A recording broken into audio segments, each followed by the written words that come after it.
Bonsoir à tous. On vient de l'apprendre. Le Premier ministre a rencontré en cette fin de soirée la synergie des travailleurs du Togo.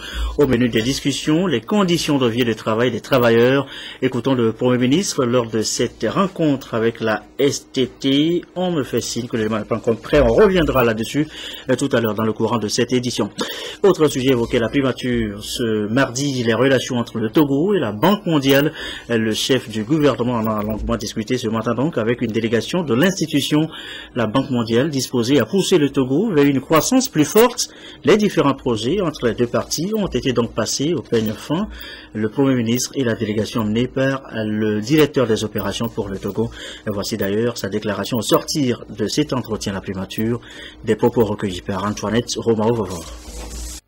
Qui se situe dans le contexte des échanges réguliers que la Banque mondiale entretient avec ses différents clients, et le Togo est un des clients mais en même temps un des membres très importants de notre institution. Nous avons développé, comme vous le savez, un partenariat très fort ces dernières années. Il y a 5 ans, nous n'avions pratiquement pas de projet au Togo. Aujourd'hui, nous en avons une dizaine pour un engagement total qui s'approche de 300 millions de dollars américains. Donc, dans le cadre de nos discussions avec Monsieur le Premier ministre, nous avons fait une évaluation très rapide de l'état d'exécution de ces différents projets et programmes. Le deuxième point, c'est que pendant ces dernières années, on a travaillé surtout sur la base des stratégies intérimaires. Nous avons vu avec Monsieur le Premier ministre la nécessité de passer à une autre étape, c'est-à-dire de développer une stratégie pérenne qui permettrait à la Banque mondiale d'accélérer, n'est-ce pas, son appui, d'intensifier son appui au Togo afin de l'aider à atteindre une croissance encore beaucoup plus forte, c'est-à-dire impacter beaucoup plus qualitativement sur les conditions de vie des populations en termes de recul de la pauvreté.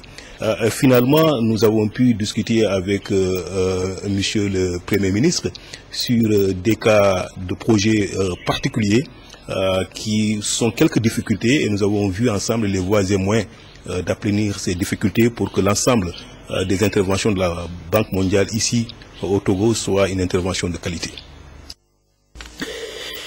Et voilà, pousser donc le Togo à une croissance plus forte, booster l'économie nationale, et bien les communautés étrangères qui s'installent dans notre pays peuvent y contribuer. Mais comment organiser mieux, gérer efficacement la migration au profit d'un développement socio-culturel, socio-économique durable? La question se pose. Une rencontre est justement consacrée au sujet depuis ce matin à Lomé. Voici les précisions de Komu Boyode. Pour la seule année 2014, la contribution de la diaspora togolaise à l'économie nationale se chiffre à environ 182 milliards de francs CFA, soit 7,8% du PIB, selon les responsables en charge de la gestion des migrations. Un facteur de développement socio-économique non négligeable qu'il faudrait donc soutenir et encourager. Raison pour laquelle il faut disposer d'un profil migratoire à travers une politique bien définie. Les acteurs en charge de la question migratoire renforcent leurs capacités en technique et stratégie pour la mise en place de cette feuille de route. Parce qu'on ne peut pas se lever comme ça pour partir. Si vous vous levez comme ça pour partir, qu'est-ce que vous allez faire là-bas? Parce qu'il faut définir ça. Parfois aussi, vous pouvez vous demander, mais à mon retour, qu'est-ce que je dois faire? Parce qu'avec cette politique que nous allons définir, et ça permettra aux candidats à la migration, quand ils partent avec un projet, et par exemple aller travailler dans ces pays, que ce soit dans les hôpitaux, que ce soit chose, il faut que le Togo puisse retirer quelque chose en retour. En plus des fonds, les pays d'origine bénéficient de transferts de technologies, de compétences et d'expérience. L'Organisation internationale pour les migrations, OIM, ne ménage aucun effort pour soutenir le gouvernement togolais dans cette dynamique de gestion des migrations. Selon les experts, un document devant servir de référence à cette politique migratoire sera disponible d'ici à juin 2015. Il y a des Togolais qui immigrent aussi, qui s'installent ailleurs, dans d'autres pays. 23 d'entre eux viennent de rentrer. Ils viennent de Zinder, au Niger, secoués, vous le savez, ces derniers jours par l'affaire Charlie Hebdo. Une Togolaise en a perdu malheureusement la vie. Ses compatriotes de retour, rentrés volontairement, fuyant donc les troubles à Zinder, ont été accueillis par la ministre de l'Action sociale. Récit d'un retour au pays natal, au B5 aussi, Aimé Valo. C'est le soulagement après avoir foulé le sol togolais suite aux événements douloureux survenus les 16 et 17 janvier dernier à Zinder, deuxième ville du Niger. 23 Togolais rapatriés volontaires sont ici au centre des sinistrés d'Agoelo-Gopé, accueillis par les autorités politiques, diplomatiques, religieuses et traditionnelles. Tous chrétiens, dont 5 enfants et 4 religieuses de la communauté des Sœurs de Saint-Joseph de Cluny. Ils ont été pris pour cible à Zinder lors des heurts qui ont fait plus de 10 morts, dont une Togolaise. Nous sommes en paix. Moi, personnellement, je vis une certaine paix et une certaine tranquillité. Parce que voyager, on ne savait pas où aller, passer des nuits dans des bus. Voilà, on était vraiment angoissés. Mais la grâce du Seigneur était avec nous. Voilà, nous sommes arrivés au Togo aujourd'hui. Je tiens à remercier tout un chacun des autorités qui nous ont permis de retrouver notre paix intérieure, et nous demandons aussi de prier pour nous, pour pouvoir oublier un peu tout ce qui s'est passé à Zinder. C'est à Zinder. Tous ceux qui sont arrivés ici ont quitté Zinder. L'ambassadeur du Niger au Togo a vivement condamné ces actes de violence survenus dans son pays. Tous les musulmans, les oulémas, les imams des mosquées sont sortis pour appeler au pardon et sont sortis pour condamner vivement ces événements. Donc ça ne peut pas refléter l'idée du Niger en entier. Le Niger, nous sommes contre ces événements. Oui, à la communauté togolaise, ça veut dire ils l'ont senti dans leur chair. On leur demande pardon pour ce qui s'est passé. Et aux Nigériens, je le disais tout à l'heure, le président de la République a dit qu'ils vont retrouver les gens qui ont posé ces actes et que plus jamais, ces actes ne vont plus se répéter au Niger. Pour le gouvernement, la paix, l'accueil et la concorde demeurent des valeurs intrinsèques au peuple togolais, des vertus qui méritent d'être préservées à tout prix. Nous avons la communauté togolaise qui a été touchée, mais nous avons eu aussi l'appui des autorités nigériennes qui ont soutenu toutes les victimes, y compris les victimes togolaises, et qui sont aujourd'hui à nos côtés pour accueillir nos frères et sœurs qui reviennent de Zinder. Ces frères et sœurs qui sont en tout 23 Togolais, et aussi des personnes d'autres nationalités, telles que des gens qui viennent du Congo, du Burkina et du Ghana. Et donc nous sommes convaincus que ces événements vont nous rappeler à nous tous la nécessité de continuer à consolider la paix sociale dans notre pays et de nous assurer que chaque religion soit respectée et que la paix interreligieuse soit maintenue. Des vivres, un appui d'urgence en logement et des enveloppes financières ont été remis aux rapatriés. Le vice-président de l'Union musulmane du Togo et le représentant de la conférence épiscopale leur ont également témoigné leur solidarité. Et voilà, vous venez donc de l'entendre. Cette situation survenue à Zinder n'entame en rien la volonté du peuple togolais à vivre en paix avec les autres communautés, des communautés qui sont toujours bien accueillies au Togo, terre légendaire d'hospitalité. La paix est une vertu prônée, vous le savez, par les autorités togolaises pour préserver la quiétude des populations, un engagement qui va même au-delà des frontières du Togo, avec notamment la participation du Togo à diverses missions de paix dans le monde. L'agenda de paix de l'État est mis à bas. Le Togo détient une réputation légendaire de terre d'accueil. En dehors des touristes qui vont et viennent à tout moment, et même en dehors des ressortissants étrangers qui s'y sont installés pour des raisons économiques ou familiales, le pays abrite 21 000 réfugiés issus de 14 nationalités différentes, dont des Ghanéens, des Ivoiriens, Burundais, Congolais, Rwandais et Centrafricains. Au nom de cette hospitalité historique, tous sont accueillis et invités à se sentir comme chez eux. Le Togo est ainsi la destination privilégiée de nombreux ressortissants étrangers à cause de la paix qui y règne. La paix prônée et recherchée à tout prix par les autorités, y compris par des prières œcuméniques. Les valeurs qu'incarne chaque religion sont respectées avec un accent particulier qui est mis sur le respect mutuel, la cohabitation et la tolérance interreligieuse. Dans la même optique, des sensibilisations sur la paix sont souvent organisées à travers des supports audio, vidéo et affiches de propagande. Au nom de la politique d'apaisement instaurée par les autorités, les populations bénéficient de diverses mesures socio-économiques innovantes leur permettant de combattre la précarité.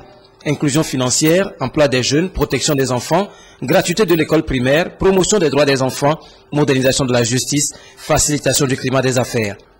De quoi attirer des migrants et visiteurs de diverses nationalités, surtout que les formalités d'entrée dans le pays sont des plus souples, avec une intégration socio-économique garantie et une sécurité assurée au même titre que les nationaux. Tout est mis en œuvre afin que toutes les communautés, qu'elles soient locales ou étrangères, entretiennent une culture permanente de bon voisinage dans un esprit de cohésion sociale.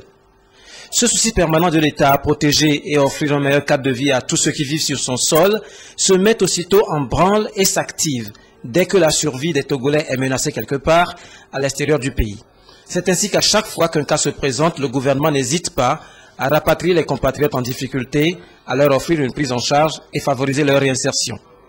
Le Togo prend aussi une part active aux questions de paix et de sécurité qui sont d'actualité dans son environnement proche ou lointain. Au niveau de la CEDEAO et de l'Union africaine, la présence des forces togolaises est saluée sur différents fronts, notamment au Mali, en Côte d'Ivoire et au Darfour.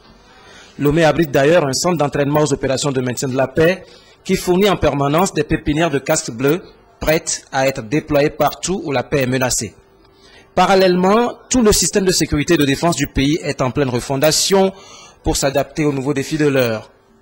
Le président Faure Gnassingbé, qui incarne cet engagement du Togo à contribuer à un environnement mondial pacifique, prospère et sécurisé, a réitéré à maintes reprises à la communauté internationale la disponibilité de son pays à participer aux combats menés à divers échelons contre le terrorisme, la criminalité transfrontalière, le grand banditisme, le trafic de drogue et le blanchiment d'argent.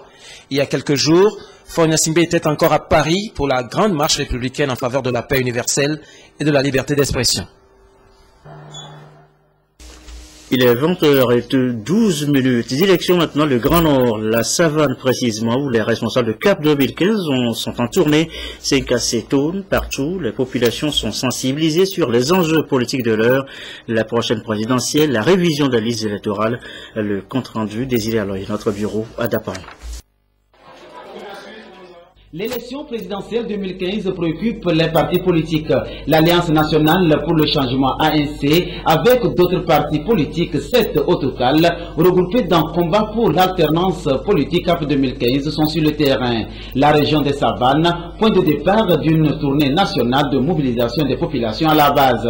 50 tonnes, premier point d'attraction. Dans toutes les localités visitées, il s'est agi d'entretenir les populations sur les enjeux politiques et par la même occasion, présenter le candidat de CAP 2015 aux populations. Et on sent qu'il y a une soif d'information. Ça a été une occasion pour nous de leur dire qu'il y a un espoir pour que enfin nous ayons et les réformes et l'alternance politique au Togo.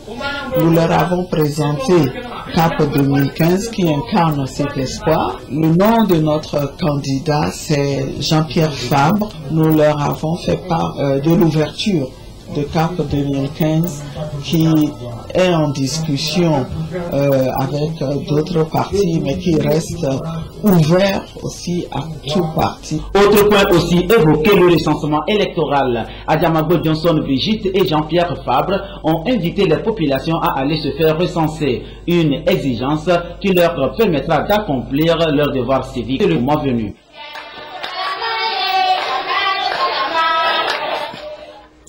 Et à propos justement des révisions de la liste électorale, l'opération a pris fin ce soir. Le délai de prorogation a expiré il y a quelques heures.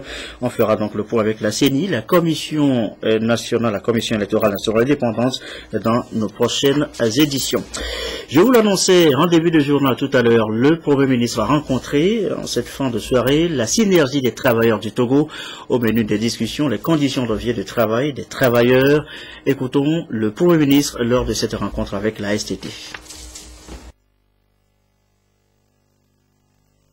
Je vous ai reçu le 16 janvier 2015 suite à un mot d'ordre de grève que vous avez lancé pour vous dire qu'il n'y avait pas de raison d'entrer en grève parce que suite à la réunion que nous avons eue au cours du mois de décembre, j'avais reçu les notes du comité que nous avons mis en place et que sur la base de cette note, nous nous retrouverions pour voir quelles décisions pouvaient être prises. Je vous ai presque supplié en vous demandant de m'accorder une semaine pour des raisons de force majeure et que dès mon retour, nous nous retrouverions pour examiner ces points et vous proposer les réponses que le gouvernement a aux différents points que vous avez évoqués. Je vous ai demandé à ce sujet de faire une note explicative, m'expliquant mieux les points sur lesquels nous n'arrivons pas à nous entendre pour qu'on le comprenne et qu'à mon retour, on se retrouvera. J'ai constaté qu'à peine je me suis déplacé de l'homme que vous avez lancé le mot de grève, que vous l'avez exécuté, ce qui veut dire que de manière définitive, nous ne sommes plus dans une espèce de partenariat, puisque même lorsqu'on est en discussion sociale, l'une des parties peut demander une pause de quelques jours pour réexaminer sa position et revenir. Nous ne nous plaignons pas de ça, nous constatons simplement que vous lancez des mots de grève à tout moment, que vous les exécutez même quand nous sommes en situation de vous proposer des réponses à vos revendications. Mais là, je fais le constat cet après-midi qu'il y a eu malentendu, puisque j'avais demandé cette réunion. Je vous l'avais même annoncé avant de partir qu'au cours de cette semaine, nous aurons cette réunion. Donc ce n'est pas une réunion qui vous surprend. Vous saviez très bien que j'étais absent, que le ministre des Finances n'était pas disponible, et que donc c'est à mon retour que nous examinerons les différents points, notamment sur la question des 909 millions qui ont été évoqués. Maintenant, je suis revenu, il faut qu'on fasse la réunion, mais j'ai vu qu'il y a un malentendu. Le message n'est pas très bien passé. Les centrales ne sont pas présentes parce que c'est pour les régler devant vous tous. Je voudrais vous demander d'accepter donc que nous puissions reprendre contact avec les centrales pour qu'on se retrouve jeudi pour discuter de tous les points que vous avez évoqués, si vous y consentez. Et voilà donc la déclaration du Premier ministre lors donc, de cette rencontre avec la synergie des travailleurs du Togo, des propos recueillis par Antoinette Romao-Vavor. Êtes-vous candidat au concours d'agrégation du CAMES? Eh bien, ce sera cette année, du 2 au 11 novembre prochain. Le Togo accueille l'événement ici, à Lomé, le jury, les candidats aussi, il va s'en dire. Un document d'accord vient d'être signé cet après-midi même au ministère de l'Enseignement supérieur, concernant l'organisation de ce rendez-vous. Edem Soussoupo. Le Togo vient de rassurer le CAMES, Conseil africain malgache pour l'enseignement supérieur. Le pays s'engage donc à accueillir, conformément à une programmation arrêtée par le Conseil des ministres du CAMES, le concours d'agrégation prévu du 2 au 11 novembre 2015. Le 17e du genre qui porte sur les sciences juridiques, politiques, économiques et de gestion.